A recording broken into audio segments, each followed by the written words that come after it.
Unsolved, Game of Thrones mysteries that House of the Dragon can answer. The ancient secrets begin to surface. What if the answers to Game of Thrones' biggest mysteries have been hiding in plain sight for over 200 years? What if House of the Dragon isn't just telling us about the Targaryen civil war, but actually solving the puzzles that left millions of fans scratching their heads after the original series ended? Welcome back to Whispers of Westeros, where we dive deep into the secrets that connect every corner of the Seven Kingdoms. Today, we're exploring something that will change how you watch House of the Dragon forever. Because while you think you're just watching dragons dance in the sky, you're actually witnessing the keys to unlock Game of Thrones' most guarded secrets. By the end of this video, you'll understand why every scene in House of the Dragon matters more than you realized, and why George R.R. Martin chose to tell this story now. But first, let me ask you something that's been haunting fans for years. Have you ever wondered why the Maesters seem to know so much about everything, yet somehow missed the most important events in Westeros history? Or why the dragons disappeared so completely that people started believing they were just myths? What if these weren't coincidences, but carefully orchestrated events that shaped the entire future of the Seven Kingdoms? The connection between Game of Thrones and House of the Dragon runs deeper than most people realize. These aren't just two separate stories about the same family. They're two parts of the same puzzle, and House of the Dragon is giving us the missing pieces that explain why everything in Game of Thrones happened the way it did. Think about it. Game of Thrones ended with questions that seemed impossible to answer. Why did Daenerys go mad so suddenly? What was the real purpose of the Night King? How did the Targaryens really lose their dragons? Why did the Maesters have so much power behind the scenes? These questions felt unanswered because we were looking at the end of the story without understanding the beginning. But House of the Dragon is changing that. Every episode reveals something new about the Targaryen legacy, about the true nature of dragons, about the political games that shaped Westeros for centuries. And if you know what to look for, you can see the answers to Game of Thrones' biggest mysteries hiding in every scene. The most brilliant part? George R.R. Martin isn't just telling us what happened 200 years ago. He's showing us why everything that came after was inevitable. Every betrayal, every alliance, every moment of madness in Game of Thrones can be traced back to the events we're seeing unfold in House of the Dragon. So buckle up, because we're about to take a journey through 6 mysteries that have haunted Game of Thrones fans for years. And by the time we're done, you'll never watch either show the same way again. Our first mystery takes us to the very beginning of the Targaryen dynasty, to a woman whose visions might have predicted not just the dance of dragons, but everything that followed, including the events of Game of Thrones itself. Daenys Targaryen, known as Daenys the Dreamer, is one of the most important figures in Westeros history, yet most fans barely know her name. She was the daughter of Enar Targaryen, and her prophetic dreams convinced her family to leave Valyria 12 years before the Doom destroyed their homeland. Without her visions, the Targaryen bloodline would have died with the rest of the Dragon Lords, and Game of Thrones would never have happened. But here's what most people don't realize. Daenys didn't just dream about the doom of Valyria. Her visions were much more extensive, and they might have included everything that would happen to her family for the next 4 centuries. Think about it. The Targaryens didn't just survive the doom by accident. They positioned themselves perfectly to conquer Westeros, to rule for 300 years, and to survive even when their dragons died out. House of the Dragon has already started dropping hints about the true scope of Daenys' visions. Remember the scene where Viserys talks about the prince that was promised prophecy? That prophecy didn't come from nowhere. It came from dreams that started with Daenys herself. She didn't just see the doom coming. She saw the long night, the return of the others, and the need for a Targaryen to sit the Iron Throne when the darkness returned. This changes everything we thought we knew about Targaryen history. They weren't just lucky survivors who happened to conquer Westeros. They were fulfilling a destiny that was laid out in prophetic dreams centuries before Game of Thrones began. Every Targaryen king, every civil war, every moment of madness was part of a larger plan to ensure that someone from their bloodline would be ready when the real threat arrived. But here's where it gets really interesting. If Daenys saw the long night coming, she also saw what would happen after. She saw the cost of defeating the others, and she saw why the Targaryen bloodline needed to survive even after the dragons were gone. This might explain why some Targaryens seemed to make decisions that weakened their own power. They weren't just being stupid or crazy. They were following a plan that required their family to survive, even if it meant losing the Iron Throne. House of the Dragon is already showing us glimpses of this larger picture. The dreams that haunt Helaena, the visions that drive demons' actions, the ways certain characters seem to know things they shouldn't know. These aren't random supernatural elements. They're all connected to the same prophetic tradition that started with Daenys the Dreamer.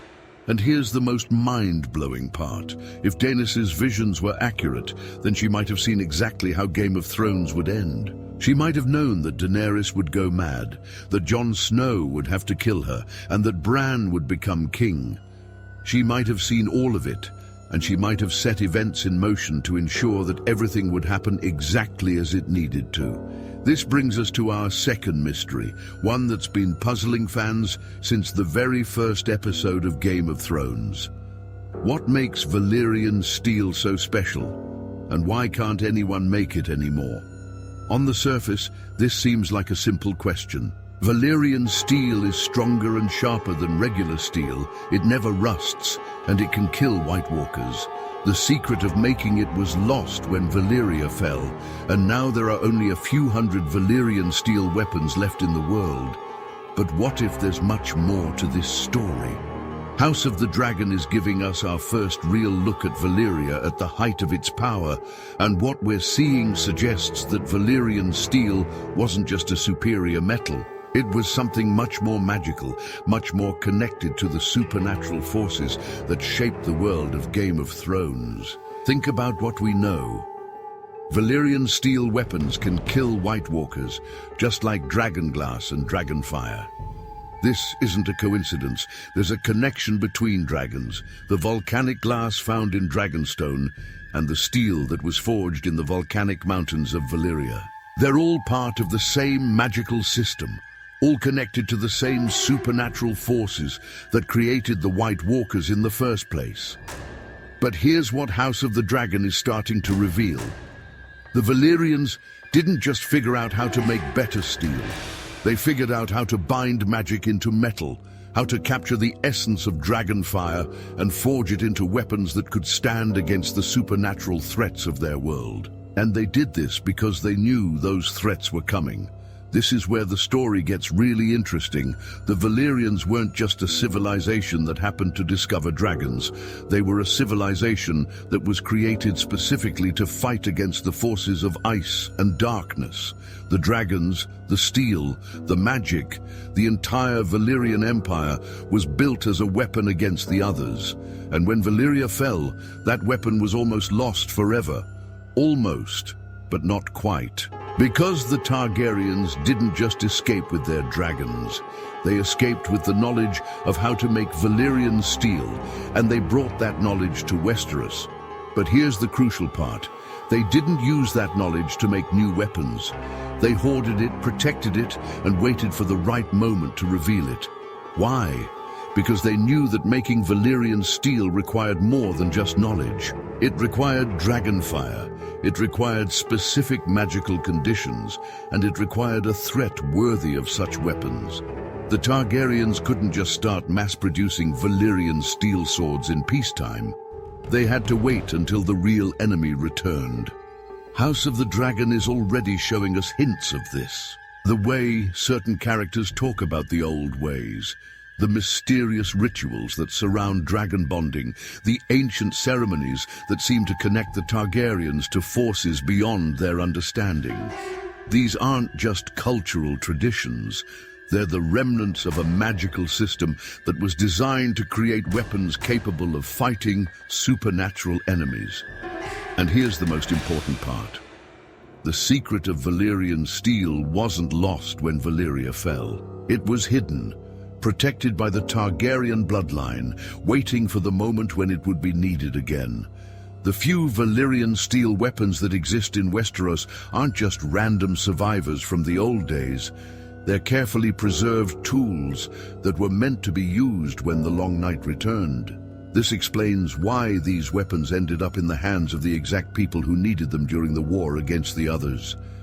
It wasn't luck or coincidence. It was part of a plan that was set in motion centuries before Game of Thrones began. A plan that required the Targaryens to survive long enough to ensure that the right weapons would be in the right hands when the real enemy arrived. But this raises an even bigger question. If the Targaryens knew how to make Valyrian steel, and they knew the others would return, why didn't they prepare better? Why didn't they make more weapons? Why didn't they warn people about what was coming? The answer to that question leads us to our third mystery, one that explains not just why Valyria fell, but why it had to fall for the larger plan to work. The conspiracy that shaped Westeros. The doom of Valyria wasn't just a natural disaster, it was the result of a conspiracy that had been building for centuries, and House of the Dragon is finally giving us the clues to understand who was really behind it and why they needed the greatest civilization in the world to fall. Most people think the doom was caused by volcanic activity, maybe triggered by the Valyrians delving too deep into the earth with their magic. But what if that's exactly what the real conspirators wanted everyone to believe? What if the doom was actually a carefully planned attack designed to destroy the one force that could have prevented the Long Night from ever happening? Here's what we know from the histories. Valyria was at the height of its power when the doom struck. They had over 1,000 dragons, they controlled half the known world, and they were actively expanding their empire. Nothing should have been able to threaten them, yet in a single day, all of it was gone. The Dragon Lords were dead, the dragons were killed, and the greatest magical civilization in history was reduced to smoking ruins. But House of the Dragon is starting to reveal something that the histories don't mention. The Valyrians weren't just conquerors and dragon riders. They were the guardians of ancient knowledge, the keepers of secrets that went back to the very beginning of the world.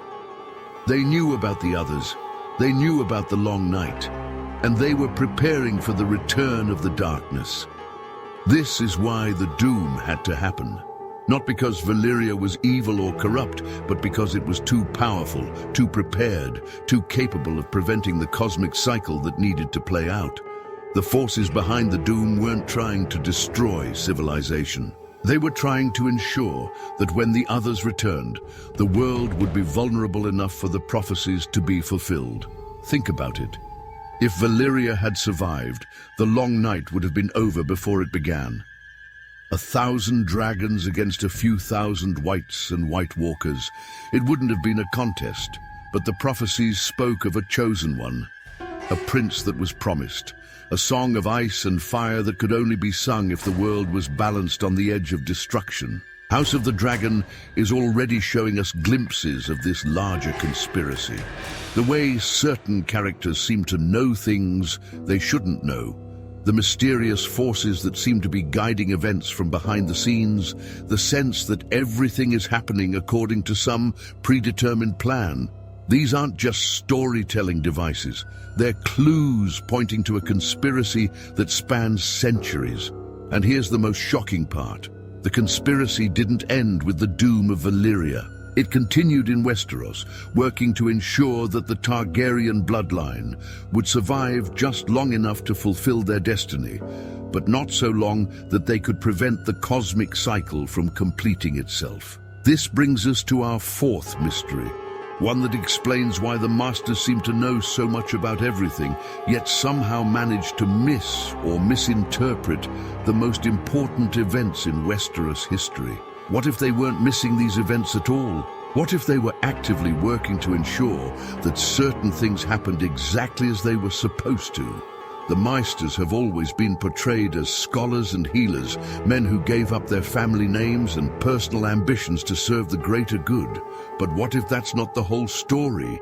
What if the Citadel isn't just a place of learning, but the headquarters of a conspiracy that has been shaping the history of Westeros for thousands of years? House of the Dragon is giving us our first real look at the Maesters during the height of Targaryen power, and what we're seeing suggests that their relationship with the Dragon Kings was much more complicated than the histories suggest. They weren't just advisors and healers. They were active participants in the political games that would eventually lead to the downfall of the dragons. Here's what most people don't realize. The Maesters have been present at every major turning point in Westeros history. They were there when the dragons started getting smaller and weaker. They were there when the Targaryen kings started making increasingly poor decisions. They were there when the civil wars began, when the dragons died out, when the Targaryen dynasty finally fell. But they weren't just observers. They were participants, and their participation followed a very specific pattern. Every time the Targaryens became too powerful, too stable, too capable of ruling effectively, something would happen to weaken them. A king would die unexpectedly, a dragon would fall sick, a civil war would break out. And every time, the Maesters would be there to pick up the pieces and guide the survivors toward the next crisis. This isn't incompetence or bad luck. This is a deliberate strategy designed to keep the Targaryen bloodline alive, but weak, powerful enough to survive, but not powerful enough to change the course of destiny. The Maesters weren't trying to destroy the dragons. They were trying to manage them, to ensure that they would be in exactly the right condition when the real threat arrived. House of the Dragon is already showing us how this strategy worked. The way the Maesters seem to know things they shouldn't know, the way they always seem to be in the right place at the right time, the way their advice always seems to lead to outcomes that weaken the Targaryens in the long run. These aren't coincidences. They're evidence of a conspiracy that has been operating for centuries. But here's the most important part. The Maesters weren't working alone. They were part of a larger network. A group of people and organizations that have been working together to ensure that the cosmic cycle plays out exactly as it's supposed to. The Citadel, the Faith of the Seven, certain noble houses, even some of the Targaryens themselves, all of them working toward the same goal, even if they don't fully understand what that goal is. This explains so much about Game of Thrones that never made sense before. Why did the Maesters seem to know so much about the others, yet do so little to prepare for their return? Because they knew the others were supposed to return, and they knew that the world needed to be vulnerable when they did. Why did they work so hard to eliminate magic from the world? Because they knew that when the final battle came, it couldn't be won with magic alone. It had to be won with sacrifice, with love, with the kind of human choices that only matter when magic isn't an option. The Maesters weren't evil. They were guardians of a different kind, protectors of a plan that was bigger than any individual kingdom or dynasty.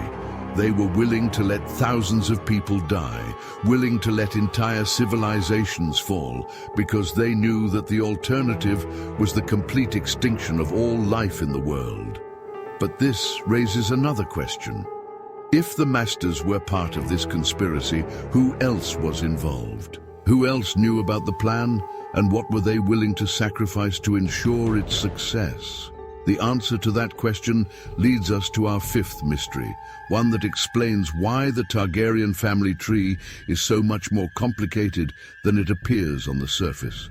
Because the conspiracy didn't just involve outsiders working against the Targaryens. It involved Targaryens working against their own family, ensuring that the right bloodlines would survive while the wrong ones were eliminated. The official histories tell us about the legitimate Targaryen rulers, the ones who sat the Iron Throne and commanded the dragons. But they don't tell us about the secret bloodlines, The hidden bastards, the Targaryens who were sent away from court and told to forget their heritage. These people weren't just cast aside because they were illegitimate. They were hidden because they carried bloodlines that were too important to risk in the political games of King's Landing. House of the Dragon is already starting to hint at this. The way certain characters seem to have dragon dreams, even though they're not supposed to have Targaryen blood, the way some bastards seem to be able to bond with dragons while legitimate children cannot, the way the dragon bloodline seems to be much more widespread than anyone realizes. These aren't just plot conveniences. They're clues pointing to a secret network of Targaryen descendants who have been hidden throughout the Seven Kingdoms for centuries. Think about it. If you knew that your family was destined to save the world, but you also knew that most of your family was going to die in the process, what would you do? You'd make sure that there were backup plans, hidden bloodlines, secret descendants who could carry on the mission if the main line failed. This is exactly what the Targaryens did. They didn't just rule from the Iron Throne. They planted seeds throughout Westeros, creating hidden bloodlines that would be ready to step forward when the time came. Some of these bloodlines were obvious, like the Blackfires and the other legitimized bastards.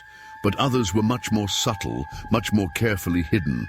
House of the Dragon is showing us how this system worked. The way certain Targaryens seem to make decisions that weaken their own position. The way they sometimes support their enemies over their own family.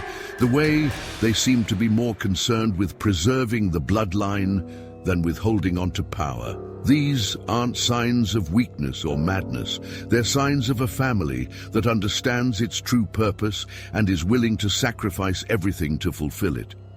But here's the most shocking part. This system of hidden bloodlines didn't just preserve the Targaryen legacy, it spread it throughout the Seven Kingdoms, ensuring that when the final battle came, there would be dragon blood on both sides of every conflict. The Starks, the Baratheons, the Lannisters, even the common people of Westeros, all of them carrying traces of the dragon bloodline, all of them connected to the cosmic plan in ways they never understood. This explains why so many characters in Game of Thrones seem to be in exactly the right place at the right time, why so many unlikely heroes stepped forward when they were needed, why the final battle against the others involved people from every corner of the Seven Kingdoms. It wasn't coincidence or destiny. It was the result of centuries of careful planning, of hidden bloodlines finally revealing their true purpose. And this brings us to our sixth and final mystery, one that explains why the dragons had to disappear, why the Targaryens had to fall, and why everything in Game of Thrones happened exactly the way it did. The dragon's sacrifice and the price of prophecy. The death of the dragons wasn't an accident. It wasn't the result of civil war or disease, or the natural cycle of magical creatures. It was a deliberate sacrifice, orchestrated by the Targaryens themselves, because they understood something that no one else did. The dragons had to die so that the world could live. Here's what most people don't understand about the Dance of Dragons. It wasn't just a civil war between two branches of the Targaryen family. It was the beginning of the end, the moment when the family started deliberately weakening itself in preparation for what was coming. Every dragon that died, every rider that fell, every moment of madness and betrayal was part of a larger plan to ensure that when the long night returned, the world would be balanced on the edge of destruction. House of the Dragon is showing us this plan in action, even if most viewers don't realize it. The way certain characters seem to make decisions that guarantee their own destruction, the way the dragons seem to be more vulnerable than they should be, the way even the winners of battles seem to lose something essential in the process. This isn't bad writing or coincidence. This is the story of a family that understood its destiny and was willing to sacrifice everything to fulfill it. Think about what dragons really represent in this world. They're not just weapons or symbols of power. They're living embodiments of magic itself, creatures that exist at the intersection of fire and blood, life and death, creation and destruction. As long as dragons existed in large numbers, the world was too magical, too unbalanced, too far removed from the natural order that needed to be restored. The Targaryens knew this. They understood that their dragons were both their greatest strength and their greatest weakness. The dragons gave them the power to rule, but they also made it impossible for the cosmic cycle to complete itself. The others couldn't return while hundreds of dragons filled the skies. The long night couldn't fall while dragonfire could burn away the darkness at will. So the Targaryens made the hardest choice any family has ever made. They chose to sacrifice their own power, their own legacy, their own lives to ensure that the world would survive. The Dance of Dragons wasn't a tragedy. It was a suicide mission, carried out by people who understood that their family's survival was less important than the survival of all life in the world. But here's the brilliant part. They didn't just kill all the dragons. They killed most of them, leaving just enough to ensure that the bloodline would survive until the final moment. The few dragons that lived after the dance weren't random survivors. They were carefully selected, bred, and maintained to ensure that when the others finally returned, there would be exactly enough dragon power left to tip the balance without overwhelming it. House of the Dragon is already showing us how this selection process worked. The way certain dragons seem to be more important than others. The way some dragon riders seem to be destined for greatness, while others are clearly marked for death. The way the family seems to be constantly evaluating which bloodlines are worth preserving and which ones need to be eliminated. This explains so much about the later history of the Targaryens. Why did their dragons keep getting smaller and weaker? Because they were being deliberately bred that way. Why did the last dragons die out during the reign of weak kings? Because those kings were chosen specifically because they were too weak to prevent the dragons from dying. Why did the Targaryen madness seem to get worse over time?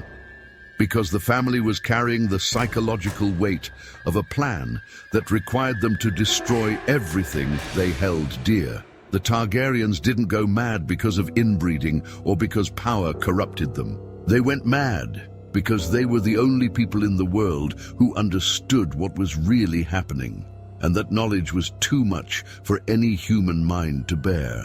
Imagine knowing that your family was destined to save the world, but only if most of your family died in the process. Imagine knowing that every decision you made, every child you had, every dragon you raised was part of a plan that would ultimately lead to your own destruction.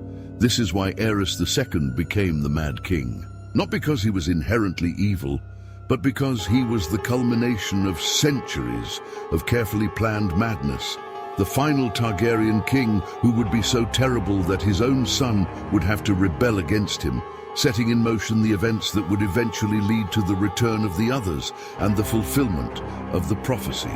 Even Robert's rebellion wasn't an accident. It was the inevitable result of a plan that required the Targaryens to lose the Iron Throne at exactly the right moment, to be scattered and weakened and reduced to just a few hidden survivors who would be ready to step forward when the real threat arrived. This brings us to Daenerys Targaryen, and finally we can understand why her story had to end the way it did. She wasn't just a would-be conqueror who went mad with power. She was the culmination of centuries of planning, the final Targaryen who would restore the dragons to the world just long enough to defeat the others, then eliminate herself to ensure that the cosmic cycle could finally be completed. Every moment of Daenerys' life was predetermined. Her birth during a storm, her exile from Westeros, her marriage to Khal Drogo, the hatching of her dragons, her conquests in Essos, her return to Westeros, her relationship with Jon Snow, her descent into madness, her death at the hands of the man she loved. All of it was part of a plan that started with Daenys the Dreamer and ended with the last dragon flying away into the unknown. But here's the most important part. The plan didn't end with Daenerys' death. It continued with Bran becoming king, with Jon Snow going beyond the Wall, with the establishment of a new order in Westeros that would be better prepared for the next cosmic cycle.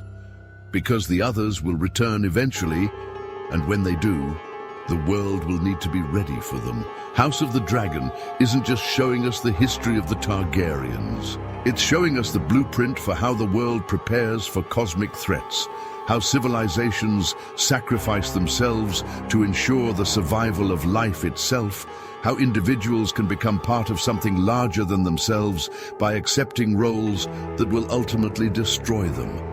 The dragons that we see in House of the Dragon aren't just beautiful creatures dancing in the sky. They're living symbols of sacrifice, reminders that sometimes the greatest power comes from knowing when to give up power, that sometimes the greatest victory comes from accepting defeat, that sometimes the greatest love comes from letting go of the things we love most. This is why House of the Dragon matters so much to understanding Game of Thrones. It's not just a prequel or a spin-off. It's the missing piece of the puzzle, the explanation for why everything in the original series had to happen exactly the way it did. Every character, every plot twist, every moment of triumph and tragedy was part of a plan that was set in motion centuries before the first episode aired. And now, as we watch the Targaryens dance their way toward destruction, we can finally understand what we're really seeing. We're watching heroes who chose to become villains, families who chose to destroy themselves, rulers who chose to give up their power, all because they understood that the survival of the world was more important than their own survival. The dragons aren't just dying in House of the Dragon. They're teaching us what it means to sacrifice everything for something greater than ourselves. They're showing us that sometimes the most heroic thing you can do is accept your own destruction, that sometimes the greatest victory comes from losing everything you thought you wanted. But there's one more piece to this puzzle, one final revelation that changes everything we thought we knew about the world of Game of Thrones. And it has to do with what happens after the dragons are gone, after the Targaryens have fallen, after the cosmic cycle has been completed. Because the story doesn't end with the defeat of the others. It ends with the beginning of something new, the new age and the whispers that remain. The wheel wasn't broken when Daenerys died. It was finally set in motion the way it was always supposed to turn. And House of the Dragon is showing us exactly how that wheel was designed, who built it, and why it had to be hidden for so long. Here's the revelation that changes everything. The cosmic cycle that we've been talking about isn't just about ice and fire, light and darkness, life and death. It's about evolution. It's about the world itself growing, changing, becoming something new. And the Targaryens weren't just guardians of this cycle. They were midwives, helping the world give birth to its next stage of existence. Think about what Westeros looks like at the end of Game of Thrones. The old systems are gone. The Iron Throne is melted. The great houses are weakened. Magic has mostly disappeared from the world. But instead of chaos, there's a new kind of order. Bran the Broken sits as king, chosen not by birth or conquest, but by wisdom and sacrifice. The Night's Watch has been transformed from a place of punishment to a place of healing. The free folk are no longer enemies, but allies.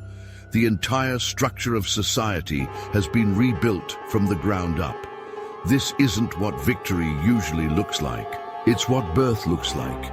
It's what happens when something old dies and something new takes its place. And House of the Dragon is showing us exactly how this transformation was planned, how every piece was put into place, how every sacrifice was calculated to achieve this exact result. The Targaryens didn't just rule Westeros for 300 years. They spent 300 years teaching the world how to rule itself. Every civil war, every moment of madness, every dragon that died was a lesson in what happens when power is concentrated in the wrong hands. The Targaryens became the example of what not to do, the cautionary tale that would guide the world toward a better way of governing itself. But here's the most brilliant part. They didn't just teach through negative examples, they also planted the seeds of positive change throughout their reign. Every bastard they acknowledged, every common person they elevated, every tradition they broke was preparation for a world that would eventually govern itself without kings and queens, without dragons and magic, without the old hierarchies that had kept humanity trapped in cycles of violence and oppression.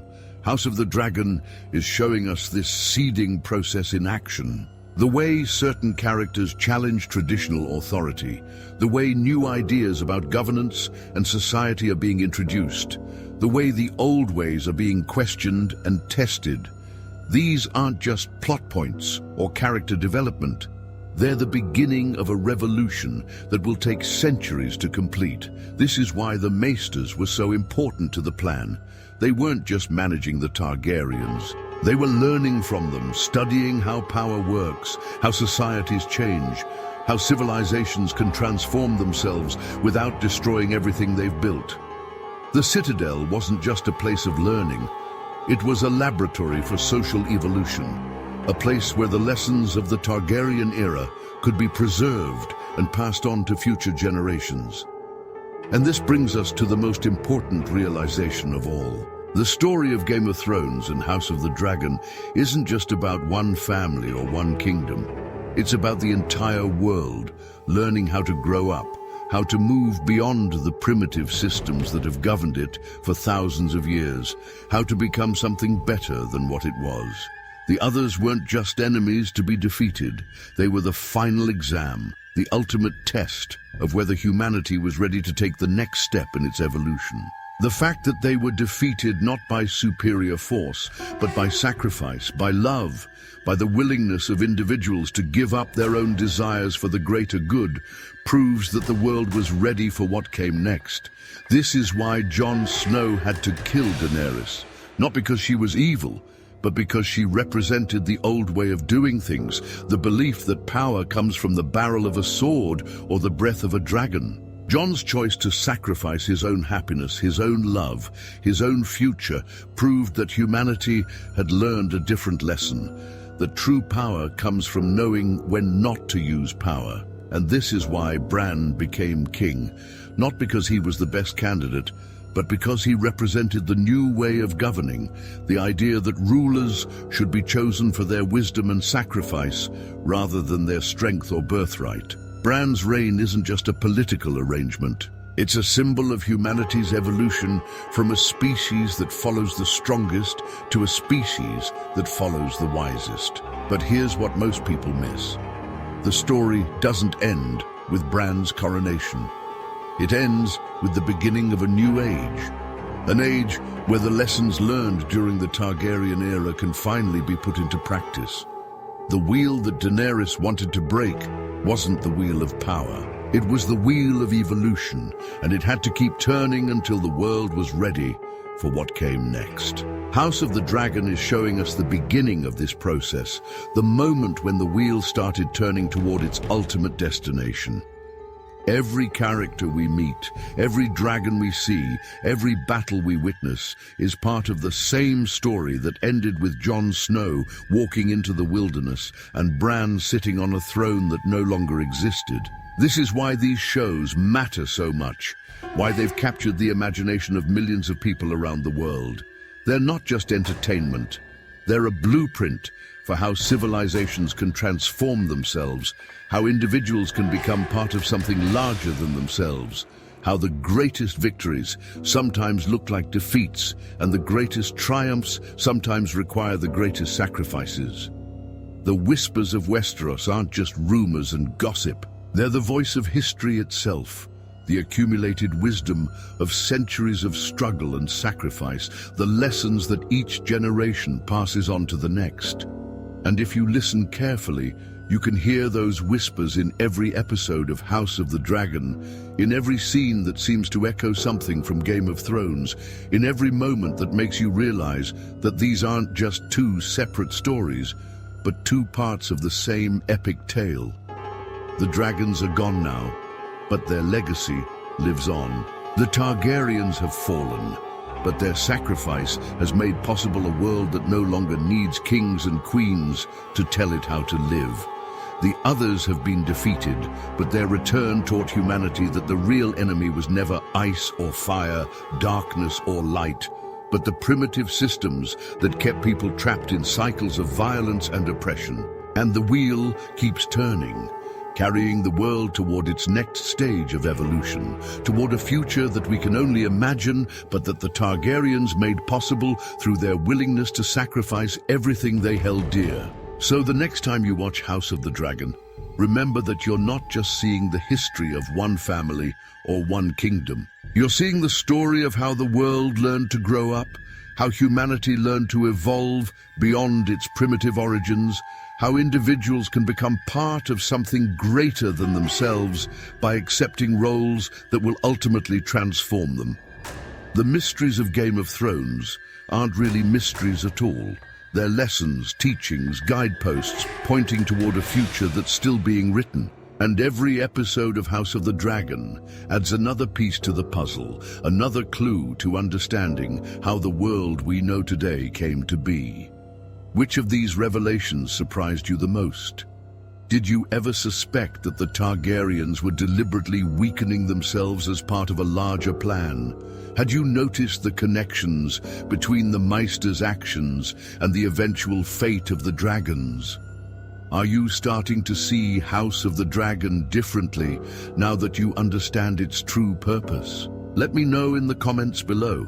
And if this video changed how you think about these shows, make sure to hit that like button and subscribe to Whispers of Westeros for more deep dives into the hidden connections that make George R.R. Martin's world so incredibly rich and complex. Because the wheel is still turning, the whispers are still echoing, and there are still so many secrets waiting to be uncovered. The story of Ice and Fire isn't over. It's just beginning to reveal its true meaning. And trust me, once you start seeing these connections, you'll never be able to watch either show the same way again. The dragons may be gone, but their song lives on, carried forward by everyone who understands that sometimes the greatest victories require the greatest sacrifices, and that sometimes the most important stories are the ones that teach us how to become better than we were before. The dance of dragons continues, not in the sky, but in the hearts and minds of everyone who believes that the world can be better than it is, that individuals can make a difference, that the future is worth fighting for, even when the cost seems too high to pay. Welcome to the new age. Welcome to the world that the Targaryens made possible. Welcome to the future that their sacrifice created. The whispers of Westeros are calling. Are you ready to listen?